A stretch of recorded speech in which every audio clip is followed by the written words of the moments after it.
Welcome to new TV Telugu. ఇప్పుడు Telangana top 10 చూద్దాం. మెదక్ జిల్లా పాపన్నపేట మండలంలోని నాగసానిపల్లి గ్రామంలో ఉన్న శ్రీ ఏడుపాయల వనదుర్గ భవాని అమ్మవారిని ప్రత్యేకంగా అలంకరించారు. ఈ సందర్భంగా ఆలయంలో ప్రత్యేక పూజలు, అభిషేకాలు, హారతులు నిర్వహించారు. భక్తులు అమ్మవారి దర్శనం కోసం తరలివచ్చారు. వనపర్తి మాజీ ఎమ్మెల్యే, మాజీ మంత్రి నిరంజన్ రెడ్డి ఓటర్ల జాబితా ప్రత్యేక సంక్షిప్త సవరణ ప్రక్రియను ప్రతిష్టాత్మకంగా చేపట్టాలని నాయకులు, కార్యకర్తలకు పిలుపునిచ్చారు. వనపర్తి జిల్లా పార్టీ కార్యాలయంలో జరిగిన బూత్ లెవెల్ ఏజెంట్ల శిక్షణ కార్యక్రమంలో ఆయన మాట్లాడుతూ ఓటర్ సర్వే ప్రక్రియపై ఏజెంట్లకు సోదాహరణంగా వివరించారు.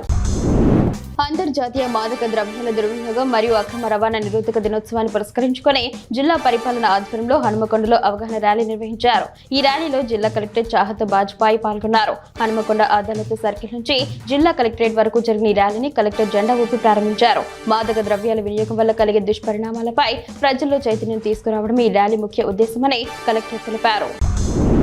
బాలాపూర్ గ్రామంలో ఈ నెల 25వ తేదీ నుండి జరగబోయే బొడ్రాయి నాభశిల ప్రతిష్ఠ మహోత్సవం సందర్భంగా గ్రామ ప్రజల పెద్దల ఆధ్వర్యంలో బొడ్రాయి వద్ద విలేకరుల సమావేశం జరిగింది. గ్రామ పెద్దలు మాట్లాడుతూ బాలాపూర్ గ్రామంలో బొడ్రాయి పండుగను అందరి సహకారంతో జరుపుకోవడం సంతోషంగా ఉందని, బొడ్రాయిని పునః ప్రతిష్ఠ చేయడం తమ అదృష్టమని భావిస్తున్నామని తెలిపారు. ఈ కార్యక్రమాలు రేపటి నుండి ఆదివారం వరకు జరుగుతాయని పేర్కొన్నారు.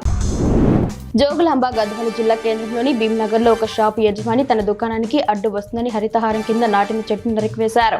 పర్యావరణ పరిరక్షణ కోసం ప్రభుత్వం చేపట్టిన హరితహారం లక్ష్యాల్లో విస్మరిస్తూ చెట్లు పూర్తిగా ఎదకముందే నరికివేయడం పట్ల స్థానికులు తీవ్ర అసంతృప్తి వ్యక్తం చేస్తున్నారు. అధికారులు వెంటనే స్పందించి చెట్ల సంరక్షణకు చర్యలు తీసుకోవాలని వారు కోరుతున్నారు.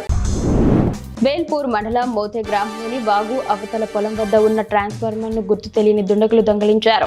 ట్రాన్స్ఫార్మర్ చోరీతో విద్యుత్ సరఫరా నిలిచిపోవడంతో రైతులు తీవ్ర ఇబ్బందులు ఎదుర్కొంటున్నారు. తొక్కలు వేసే సమయంలో కరెంటు లేకపోతే పంట నష్టపోతామని అధికారులు స్పందించి వెంటనే ట్రాన్స్ఫార్మర్ ను ఏర్పాటు చేయాలని రైతులు కోరుతున్నారు. సంఘటనా స్థలానికి చేరుకున్న పోలీసులు పరిశీలించి ఎస్ఐ సంజీవ్ కేసు నమోదు చేసి దర్యాప్తు ప్రారంభించారు.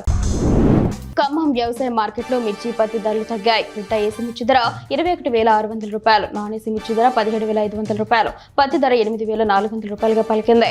నిన్నటితో పోల్చితే ఏసీ మిర్చి ధర 11 రూపాయలు, నాన్ ఏసీ మిర్చి ధర 500 రూపాయలు, పత్తి ధర 50 రూపాయలు తగ్గినట్లు వ్యాపారస్తులు తెలిపారు. మార్కెట్లో వచ్చే రైతులు నిబంధనలు పాటించాలని సూచించారు. నల్లగొండ జిల్లా కనగల్ మండలం దర్వేశీపురంలో గల శ్రీ రేణుకా ఎల్లమ్మ తల్లి ఆశీస్సులు ప్రజలందరిపై ఉండాలని రాష్ట్ర రోడ్లు రవాణా శాఖ మంత్రి కోమటిరెడ్డి వెంకటరెడ్డి ఆకాంక్షించారు.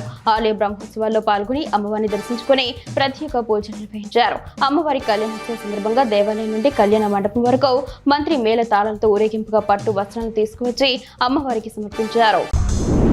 సిద్దిపేట జిల్లా కొమరవెల్లి పోలీస్ స్టేషన్ పరిధిలో జరిగిన చోరీ కేసును పోలీసులు ఛేదించారు. ఈ సందర్భంగా వివరాలు వెల్లడించారు. వేచరేని గ్రామ శివార్లో గల గున్నకుంట కమాన్ వద్ద వాహన తనిఖీలు చేస్తుండగా 3 అంతర్ జిల్లా దొంగలను అరెస్టు చేసి విచారించారు. ఈ విచారణలో కొమరంపల్లి, కొల్చారం ట్రాన్స్ఫార్మర్ చోరీలకు పాల్పడినట్లు అంగీకరించారు. వారి వద్ద నుంచి బంగారం, వెండి ఆభరణాలు, ల్యాప్టాప్, మొబైల్ ఫోన్లో 2 వాహనాలతో కలిపి 7 లక్షల రూపాయల విలువైన సొత్తును స్వాధీనం చేసుకున్నారు. సికింద్రాబాద్ జిల్లా అధ్యక్షుడు దీపక్ జాన్ మాట్లాడుతూ కేంద్ర ప్రభుత్వం విద్యా వ్యవస్థను నిర్వీర్యం చేస్తుందని ఆరోపించారు. నీట్, ఐఐటి, యూపీఎస్సీ పరీక్షల ద్వారా కేంద్రానికి 1.30 లక్షల కోట్లు సమకూరుతున్నాయని, పేపర్ లీకేజీలు, పరీక్షల రద్దుతో పేద ప్రజలు ఇబ్బందులు పడుతున్నారని తెలిపారు. ఈ అక్రమాల ప్రజలకు తెలియజేయడానికి కాంగ్రెస్ పార్టీ చాతురోకే గూంజ్ కార్యక్రమాన్ని నిర్వహిస్తుందని ఆయన పేర్కొన్నారు.